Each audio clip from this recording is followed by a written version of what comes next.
गेल्या लॉकडाऊनमध्ये कुटुंब व्यवस्था बऱ्यापैकी एकत्र आली आणि दर 100 वर्षांनीच ही महामारी काय येते हाही विचार करण्यासारखी गोष्ट आहे. मला वाटतं 1820 साली प्लेग आला, 1920 ला स्पॅनिश फ्लू आला आणि 2020 ला कोरोना आला. आता बरेचसे लोक आपल्या मुलांना डॉक्टरच करायचं असं म्हणायला लागले. कोरोनाचं इफेक्ट असेल पण त्याचा त्यांना काय उपयोग होणार नाही, कारण पुन्हा 100 वर्षांनाच महामारी येईल. तोपर्यंत ते डॉक्टर होतील पण हे नसतील. प्लेग उंदरानं पसरवला. पुण्यामध्ये अशी अफवा त्या काळात पसरली होती लोकमान्य टिळकांच्या विरोधी गटानं की टिळकांनी गणपती सार्वजनिक केला म्हणून गणपतीला राग आला आणि गणपतीनं वाहनाला सांगितलं महामारी पसरव. हे आपल्या लोकांची ही कल्पकता आहे. नंतर स्पॅनिश फ्लू अमेरिकन सैन्याकडून आला, रेल्वेमधून, आणि कोरोना विमानातून आला. आता पुढची महामारी कशातून येईल ते पाहायला आपण नसू, पण वेगळं वाहन असेल. ही चमत्कारिकच सगळ्या गोष्टी आहेत आणि या साहित्याच्या गोष्टी आहेत. आता 10 पैकी 8 माणसं अस्वस्थ आहेत, अजून त्या वातावरणातून ते बाहेर आलेले नाहीत. म्हणजे गेले ते सुखी झाले अशी काहींची अवस्था आहे की आपण कशासाठी जगलो हेच काहींना कळेना. काहींच्या नोकऱ्या गेल्या, काहींचे उद्दिष्ट संपले, काहींना उद्दिष्ट भेटले. डॉक्टर सोनवणेंसारखे डॉक्टर सेवाभावी आहेत, त्यांच्यासारखे अनेक डॉक्टर अजूनही काम करतायत. काही डॉक्टरांना 4 पिढ्या एकही पेशंट आला नाही तरी चालेल अशी अवस्था झालेली आहे. डॉक्टर सुजलाम सुफलाम झाले, आता भटजी होत आहेत, कारण श्राद्ध आहेत, लग्न आहेत. नंतर वाघ्या मुरळी होत आहेत, जागरणं जोरात आहेत. माणसं जागल्यामुळे आता काय करू आणि काय नको असं नाही. म्हणजे मधला जो 2 वर्षाचा सुसंवाद हरवलेला होता तो आता दुप्पट वेगानं आलाय की आम्ही रोजच एकत्र आलं पाहिजे, काहीतरी गमती केल्या पाहिजे, कारण आम्ही जिवंत आहोत, आम्ही अस्तित्वात आहोत. असं सगळं वातावरण सगळीकडे असताना आपल्या सुदैवानं हा कार्यक्रम होतोय. आणि मला वाटतं आपल्या जुन्या पतसंस्थेचा हा शेवटचा कार्यक्रम आहे. आपण नवीन पतसंस्था करणार आहात, त्याला आपण भरपूर ठेवी त्यामध्ये ठेवा, म्हणजे पुढच्या वेळेस शेवंताला आणता येईल.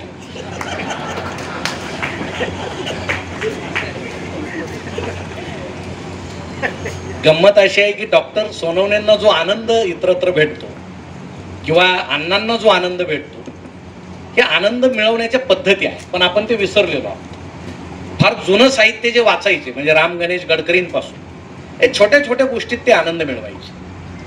गडकरींच्या भावाच्या उशीखाली एक दिवस विंचू निघाला आणि तो घाबरून गडकरींना असं म्हटलं की माझ्या उशीखाली विंचू निघाला. तेव्हा गडकरी असं म्हटले की दगडाखाली दुसरं काय निघणार आहे. आता हे तसं गंभीर गोष्ट होती, पण ते विनोदानं ते सकारात्मक दिशा त्याला भेटली. एका साहित्यिकावर गडकरींनी काहीतरी लिहिलं, ते संतापले. दुसऱ्या दिवशी गडकरी आणि त्यांची रस्त्यात भेट झाली. गडकरी त्यांना म्हटले नमस्कार. तर ते साहित्यिक म्हटले मी मूर्खाशी बोलत नाही. तर गडकरी म्हटले मी बोलतो ना. आता ह्या सोप्या गोष्टी आहेत. मग गडकरी असतील, कोलटकर असतील, नंतर पुलं असतील, पु ल देशपांडे, तर शाब्दिक कोट्या वगैरे, फार सगळं मजा असायची. म्हणजे सुनीताताई फार उपदेश करायच्या म्हणून ती ओळख करताना सांगायची मी देशपांडे आणि ह्या उपदेश पांडे. म्हणजे ह्या गमती असायच्या आणि विनोदाला एक सकसपणा असायचा, एक जीवनामध्ये हास्य आणि आनंद निर्माण करण्याची ताकद असायची. एका मराठी नटाचे डोळे तिरळे होते पण त्याच्या मुलीचे डोळे फार सुंदर होते. तेच पुला असे म्हटले होते काय मुलगी आहे, बापाचा डोळा चुकून जन्माला आला. आता या ज्या सहज साध्या गोष्टी आहेत याकडे पाहण्याची आपली दृष्टी मला वाटतं आता हरवत चाललेली आहे. म्हणजे पूर्वीचे राजकारणी सुद्धा आता जर आपल्याला आनंद मिळवायचा असेल तर सिरियल पाहू नका, आता बातम्या पहा. इतका आनंद मिळतो हा याला काय म्हणेल. म्हणजे आपली भाषा जर समृद्ध करायची असेल आणि नवीन नवीन शिव्या जर आपल्याला ऐकायच्या तर संजयाला दूरदृष्टी आहे त्याची शिव्या देण्याची. तर हे सगळी व्हायला गेलेली मंडळी आहे. म्हणजे यांच्याकडून काय समाजाला आधार मिळेल असं म्हणण्याचे दिवस आता गेलेले आहे. आपल्या घरासमोर खड्डा पडला तर तो आपणच बुजवा. महानगरपालिकेच्या नादी लागाल तर घरातील चौघाचे तरी पाय मोडतील तुमचे.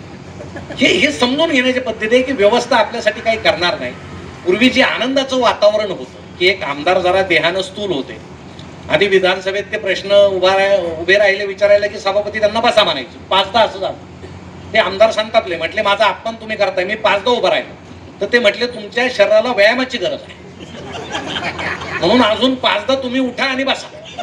तर हे सगळं विकोप असं वातावरण होतं. म्हणजे यशवंतराव चव्हाण ज्यावेळेस मुख्यमंत्री होते औरंगाबादमध्ये सभेला, आणि प्रके यात्रे त्यावेळेस काय गाड्यांना एसी नव्हता, काचा उघड्या ठेवून ते गेले आणि सगळी धूळ. आता आत्रेच ते गेल्याबरोबर भाषणात म्हटले मी प्रके यात्रे ओळखू येतोय का पहा म्हणे, मी सगळा धुळीनं भरलेलो आहे आणि ही कृपा चव्हाण साहेबांच्या या राज्याची आहे.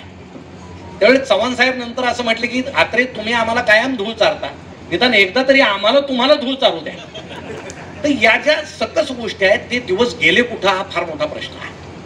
म्हणजे पूर्वी गावामध्ये एकच रेडिओ असायचो, तो सगळ्या गावाचं मनोरंजन करायचं. रेडिओला इतकं महत्व होतं की म्हणजे हुंड्यात रेडिओ द्यायची आणि लायसन असायचं रेडिओला.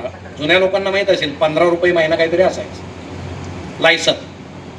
हुंड्यात रेडिओ द्यायची. म्हणजे पूर्वी लग्न झाल्यावर 2 रेडिओ घरामध्ये यायचे.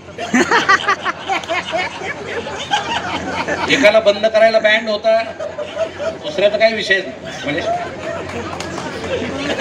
डॉक्टर अभिजित याला अपवाद आहे, तरी टाळ्या वाजवल्या त्या. मग टीव्ही आले. सुरुवातीला ते कृष्ण धवल वगैरे अँटेना असायचं, वरती बांबूने ऍडजस्ट करावं लागायचं.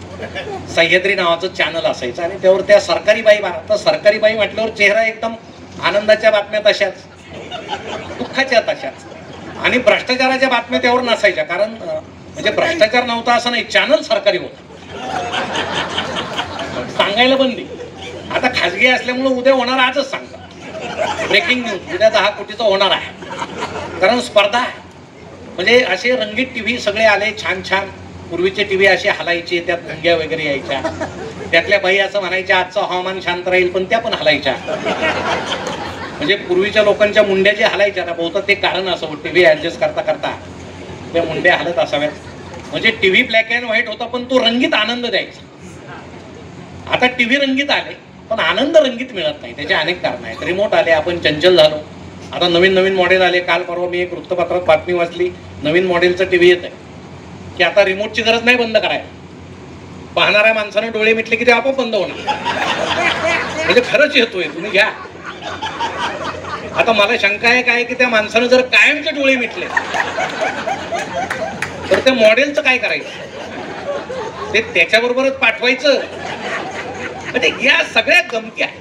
पण गंमत अशी झाली की पूर्वी लोक चुकांमध्ये आनंद शोधायचे, आता आम्ही आनंदात चुका शोधतो. म्हणजे आम्ही फक्त सुखी आहोत, समाधानी नाही. जसं डॉक्टर सोनवणे म्हटले की ताटामध्ये पंचपक्वान्न आहे म्हणजे सुख आहे, पण ते पचत नाही म्हणजे समाधान नाही. झोपायला फोमची गादी आहे म्हणजे सुख आहे, पण त्यावर झोप येत नाही म्हणजे समाधान नाही. आम्ही समाधानी नाही, आम्ही अस्वस्थ आहोत, म्हणून आम्हाला सगळे दुःखी वाटते. पण हे जे आपल्याला आनंद का सापडत नाही याचे हे कारण आहेत की आपली दृष्टी सकारात्मक नाही, आपण नकारात्मक दृष्टीनं पाहतो. आता हे ऑफिसमधून घरी आल्याबरोबर बायको त्यांना काय म्हटली, किती उशीर केला तो, मागापासून भांड्या म्हणतोय माकड पाहायचं माकड पाहायचं. सोपं उदाहरण. आता यांची दृष्टी जर सकारात्मक असेल तर हे काय म्हणतील, तुझ्यावर भांड्याचा आवर आपण पेशवे पार्कात जाऊन माकड पाहू, सोपी गोष्ट आहे. पण जो नकारात्मक दृष्टीचा आहे तो काय म्हणेल, घोरासमोर मला माकड म्हणतेस. आता ती म्हणेल म्हणायची काय गरज आहे, म्हणजे मनातली मनात बरं काय उघड बोलायची. तर हे सगळं नकारात्मक दृष्टीचे हे परिणाम आहे आणि सगळं अपेक्षाभंग आहे इकडं तिकडं. म्हणजे मुलाला किती पडावेत, 10वीला 12वीला 90च्या पुढे. अहो 5वी पासून तो जर 70च्या आसपासच घोटाळत असेल तर त्याला 10वीला कुठून 90च्या पुढे पडते. काही समजून घेण्याच्या गोष्टी आहेत. पण आमचा मग अपेक्षाभंग होतो. आमचा 50-55% वाला सुद्धा मुलगा डॉक्टर झाला पाहिजे असं आम्हाला वाटतं. कशाला डॉक्टर करायचं इतक्या कमी मार्काचा. माझं तर मत आहे कमी मार्कावाले खूप डॉक्टर केले पाहिजे, त्याच्याशिवाय देशाची लोकसंख्या कमी होणार नाही. फार गंभीर. 55% वाला 55 लाखाची बॅग न्यायची, बॅग सहित पोरग ठेवून घेतात. याला डॉक्टर केला. आता असा डॉक्टर जर आला की हा मला वाटतं हा देशद्रोह आहे. इतक्या कमी मार्काचे लोक डॉक्टर करणं, इंजिनियर करणं हा देशद्रोह. आता अशा डॉक्टरांचं काय होणार. म्हणजे मला आठवतं एक डॉक्टर ज्यावेळेस ऑपरेशन थिएटरमध्ये गेले, पेशंटनं पाहिलं ऑपरेशन थिएटरवर असा हार ठेवलेला होता, घाबरले ते. मग पेशंटनं डॉक्टरनं विचारलं ऑपरेशन थिएटरमध्ये हा टेबलवर हार कशाला. तर डॉक्टर म्हटले माझं पहिलंच ऑपरेशन आहे, सक्सेस झालं तर हा हार मला, नाही झालं तर तुला. असं असताना आम्ही जिवंत आहोत हे आमचं भाग्य आहे. म्हणजे एक डॉक्टर ज्यावेळेस पेशंटला म्हणत होते ऑपरेशन करताना, देशपांडे घाबरू नका, देशपांडे घाबरू नका. पेशंट म्हटलं डॉक्टर माझं नाव देशपांडे नाही. तर डॉक्टर म्हटले माझं नाव देशपांडे आहे. असे 50-55 वालं सगळं आजूबाजूला आहे.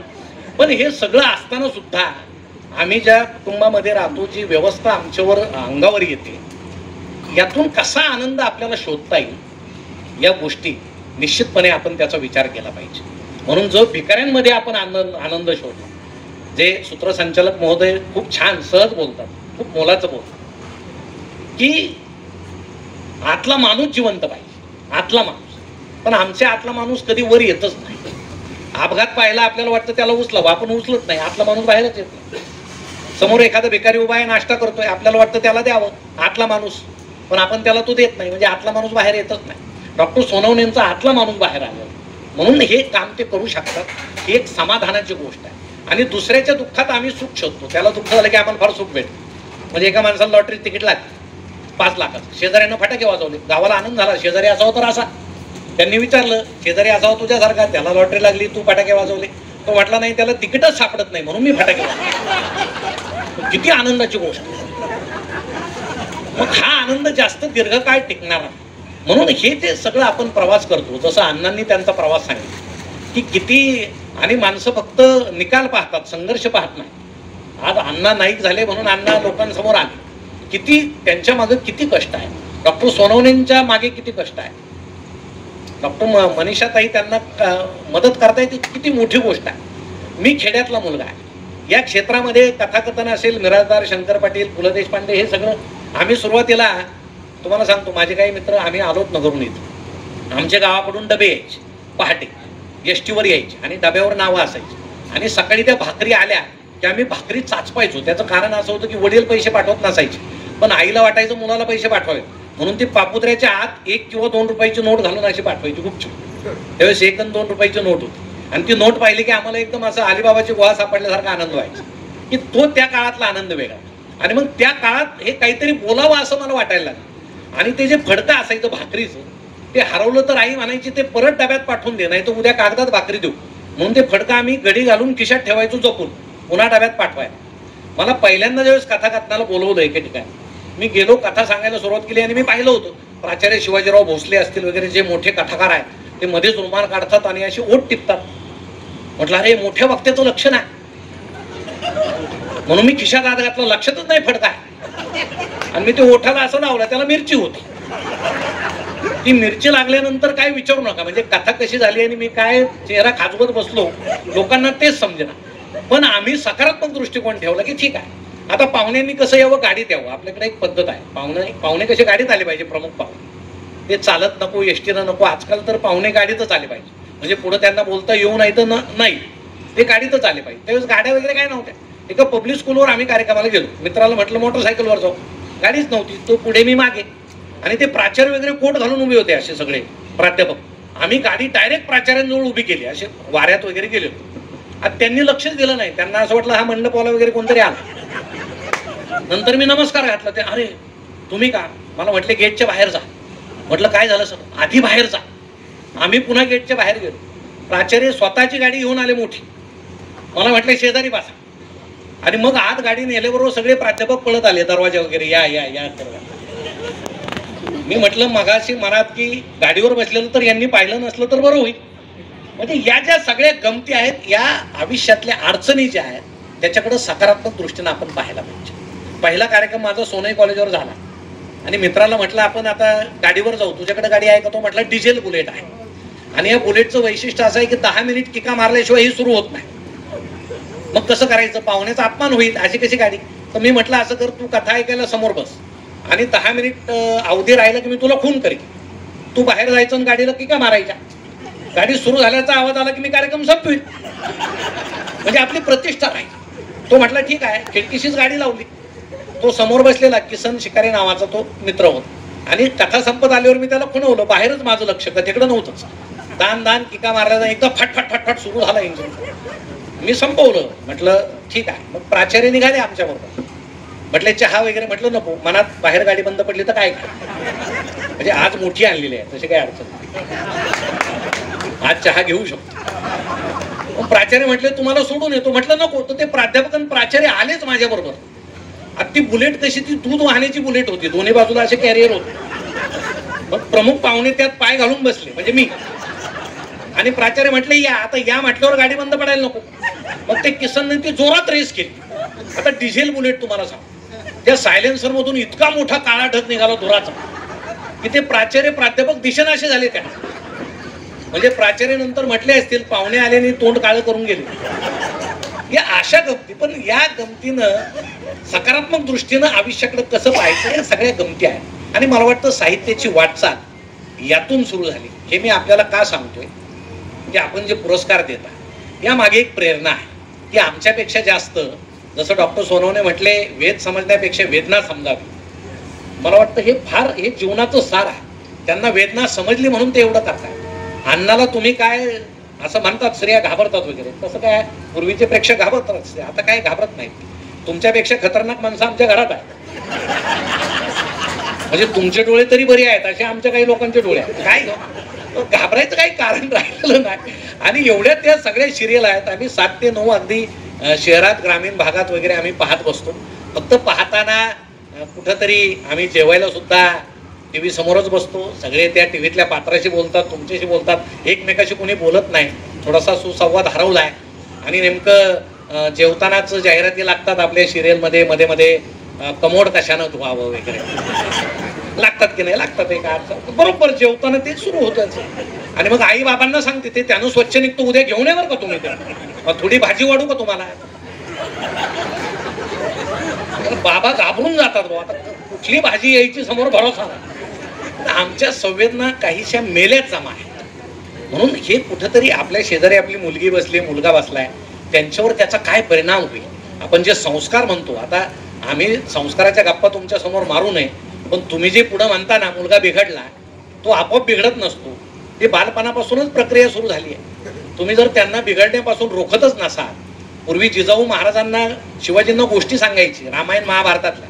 आता लहान मुलगा आईला विचारतो ती सिरियल पाहून, आई ती मनोरमा काल त्या मनोहरच्या घरात होती, आज कुठे असेल. मग आई त्याचा कान पिळते, मूर्खा लक्ष ठेवता येत नाही, आज ती शंकरच्या घरात असेल. म्हणजे अशा जिजाऊ आणि मग शिवाजी कसे घडायचे तुम्ही सांगा. पण तुम्ही असं म्हणूच नका बिघडलं वगैरे. म्हणून हे आनंद शोधण्याच्या पद्धती आहेत. आणि जसं त्यांनी वृद्ध माणसांच्या बाबतीमध्ये सांगितलं, मी सुद्धा नेहमी सांगत असतो की जसे जसे आपण वृद्ध होत जाऊ, निसर्ग आपली सोय करत असतो आपल्याला सुरक्षित ठेवण्याची. म्हणजे आपल्याला ऐकायला कमी येत असेल तर ती निसर्गानं केलेली सोय आहे, पण आपल्याला ते समजत नाही. आपण मशीन लावतो. अहो तुमच्याविषयी जर कोणी धडाचं बोलत नाही, कशाला मशीन लावता. तुम्हाला ऐकायला कमी येतं म्हणजे आता तुमच्याविषयी चांगलं बोलतच नाही कोणी, म्हणून तसेच बहिरे राहा. सासू आणि सून समोर बोलते, मुलगा आणि बायको बोलते, काय ऐकायची गरज नाही. ते ऐकलं की तुम्हाला आनंद होणारच नाही. निसर्ग तुमची डोळे अंधुक करत चालतो, दृष्टी घालतो, कारण तुम्हाला पाहण्यासारखं काही राहिलेलं नाही. उगीच जाड भिंगाचा चष्मा लावायचा, नको ते पाहायचं, काही मजा नाही. म्हणून निसर्ग जे करतो त्या पद्धतीनं राहिलात तर तुम्ही आनंदी राहा. म्हणजे आमच्या खेड्यामध्ये 2 म्हातारे ज्यावेळेस पारावर बसलेले होते, एक जण दुसऱ्याला असं म्हटलं की काय जमाना बिघडलाय, म्हणे काय झालं. माझी सून मला चहा देताना डोक्यावर पदरच घेत नाही. तर दुसरा म्हटलं मला चहाच देत नाही. तुला पदराचं काही पडलंय का. आपण कसं जगायचं ते आपल्या पद्धतीनं आपण ठरवा ना. आता ज्यांना पेन्शन आहे त्यांचं बरं आहे, 25 पासून जरा चहामध्ये जास्त दूध पडतं, आलं टाकलं जातं 25 तारखेपासून 1 तारखेपर्यंत. 1ला एकदा पेन्शन काढली की 2ला कोरा चहा. म्हणजे आता एक आमच्याकडचे एक बाबा पायमोज्यात पैसे लपवतात. सगळी पेन्शन घरचे काढून घेतात, हे पायमोज्यात पैसे लपवतात. तर आता सून रोज पायमोजे धुवायला मागते त्यांची. खूप वास येतो, बाबा काढून द्या. त्याला शंका आहे यांच्या पायमोज्यात पैसे असते. हे सगळं अस्वस्थ आणि विचित्र होत असताना आनंद कसा शोधायचा. मनीषाताई आपण योगा घेता, चांगली गोष्ट आहे योगा, पण योगाकडे पाहण्याची सुद्धा दृष्टी पाहिजे. एकानं दुसऱ्याला विचारलं तू योगासनं करतो का. करतो. म्हणे काय होतं योगासनानं. तो म्हटलं आयुष्य वाढतं. मग म्हणे वाढलेल्या आयुष्यात काय करायचं. तो म्हटलं योगासनं करायचे. करतो कशाला. योगासनं करायचे, आयुष्य वाढवायचं. वाढलेल्या आयुष्यात योगासनच करायचे. अरे तू जरा जगाचा आनंद घे, काहीतरी साहित्य वाच, तू कलेचा आस्वाद घे, जरा जगाकडे आनंदी पहा, समाधानानं पहा, तर आपल्याला आनंद मिळेल. मला वाटतं साहित्याचा, कलेचा आणि समाजसेवेचा हेतू हाच आहे की अंतिम त्याचं एक गोष्ट आहे की माणसानं समाधानी असावं, मग तो भिकारी असला तर देवाच्या रूपात डॉक्टर सोनवणे तिथं धावून जातील. तुमचं मन जर निराश असेल, तुम्हाला झोप येत नसेल, तर रात्री 10-10:30ला अण्णा येऊन तुम्हाला घाबरवतील. कुठंतरी आहे की नाही बुवा, आपण कुणाला तरी घाबरलं पाहिजे ना. या सगळ्या कलेच्या गोष्टी आहेत आणि साहित्याचं मी तुम्हाला सांगितलंच. म्हणून तुम्ही खूप पुस्तकं वाचा. आता पुण्यात येऊन मी असं बोलणं चूक आहे, पण आता पुण्यात गंमत अशी झाली, 70% लोक बाहेरचे आले, 30% मूळ पुण्यातले आहेत. म्हणजे असं वाटलं की 30%मुळे 70 सुधारतील. आता या 70मुळे 30 बिघडले. ते सुद्धा वाचत नाही. नाही तर पुण्याची भाषा शुद्ध भाषा. गावावर अनुस्वारच द्यायचा, नावावर अनुस्वारच द्यायचा, अनुनासिकेत बोलायचं. पुण्याची भाषा ती महाराष्ट्राची भाषा. आत्ता ते समजायला लागलं. तसं काही नसतं. म्हणजे गाव ते गावच, त्याला काय अनुस्वारच द्यावा असं काही नाही. म्हणून हे भाषिक गुलामगिरी आहे. यातून सगळं आता हळूहळू, मगाशी आमच्या मराठी भाषेवर सुद्धा चर्चा झाली की सगळे इंग्रजी बोलतात, आता मराठी कोणी बोलायचं. मराठी भाषा अत्यंत सुंदर आहे. कानामागून आली आणि तिखट झाली. म्हणजे काय, थोरली सून आहे, धाकटी आली, तिच्यापेक्षा तिखट आहे आपण म्हणतो. पण या सगळ्या भाषेचा तुम्ही अंदाज घ्याई म्हण आली कुठे. मिरचीचं रोप असतं, मिरचीला आधी पानं येतात, नंतर मिरची येते, पण ती पानापेक्षा तिखट असते. म्हणून जुने लोक म्हणायचे पानामागून आली आणि तिखट झाली. कोणतरी पानाचा दुमडून कान केला, तेव्हापासून कानामागून आली आणि तिखट झाली. तर हे मराठी भाषेचं सौंदर्य आहे. हे आपण जपलं पाहिजे. आपली मातृभाषा आपण बोलली पाहिजे. पण आपण आता आपल्या मुलांना इंग्रजी शिवाय दुसरं काही त्यांना यावं असं आपल्याला जर वाटत नसेलच. शेवटची गंमत तुम्हाला सांगतो, शिक्षक असल्यामुळं सध्या पालकांची इतकी इच्छा आहे की मुलांना इंग्रजी आलंच पाहिजे. मग एका पालकानं सांगितलं शिक्षकाला, आमच्या मुलाचे उच्चार असे असे आहेत, जरा सुधरवा. पहिल्या तासाला सर त्याला म्हटले उभा राहा, म्हण इलेक्ट्रिसिटी. तो म्हटला इलेक्ट्रिसिटी. सर म्हटले इलेक्ट्रिसिटी. तो म्हणायचं इलेक्ट्रिसिटी. म्हणजे तासभर हाच खेळ सुरू होता. पिरियड संपला त्यावेळेस सर इलेक्ट्रिसिटी म्हणायला लागली याच्या नादाने. संध्याकाळी वडील भेटले, म्हणजे तुमच्या मुलाचं भानगड काय कळत नाही. म्हणे काय झालं, तो इलेक्ट्रिसिटीला इलेक्ट्रिसिटी म्हणतो. त्याचे वडील म्हटले जाऊ द्या सर, त्याच्या बुद्धीची कॅपॅसिटीच तेवढी आहे. सरांना धक्काच बसला. म्हणजे पोरग इलेक्ट्रिसिटीला इलेक्ट्रिसिटी म्हणतो, बाप कॅपॅसिटीला कॅपॅसिटी म्हणतो. यांच्या घरात टीटीचे इंजेक्शन जास्त दिलेले दिसतात.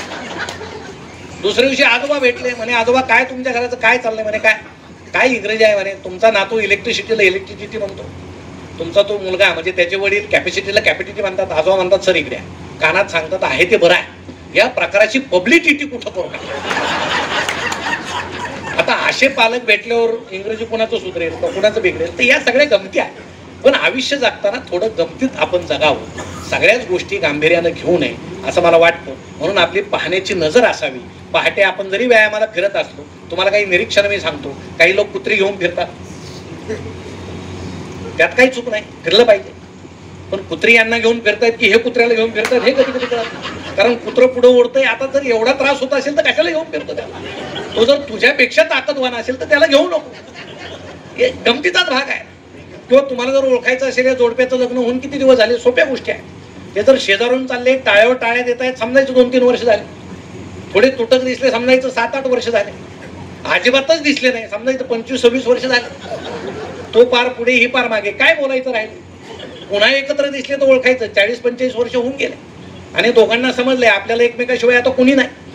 या सगळ्या जीवनाकडे पाहण्याची ही जी दृष्टी आहे ती आपल्यात जर आपण निर्माण केली तर या स्पर्धेच्या युगामध्ये, ताणतणावाच्या युगामध्ये कोरोनानं जे आपल्याला जगवले ते निश्चितपणे सार्थकी लागेल. आनंद आपण वाटा. त्याचं कारण असं आहे, आपण जेवढा आनंद वाटू तेवढे आपण जास्त आनंदी राहू. म्हणून आनंद वाटण्याचं काम आपण निश्चितपणे केलं पाहिजे. आज जो पुरस्कार आपण शैलेंद्रजी आम्हाला दिला आणि आपले सर्व मान्यवर या ठिकाणी उपस्थित राहिले, मी सर्वांचे आभार मानतो की या पुरस्कारानं एक प्रेरणा, प्रोत्साहन मिळतं की आपल्याकडं कुणाचं तरी लक्ष आहे. आपणाला पुन्हा एकदा धन्यवाद देऊन मी थांबतो.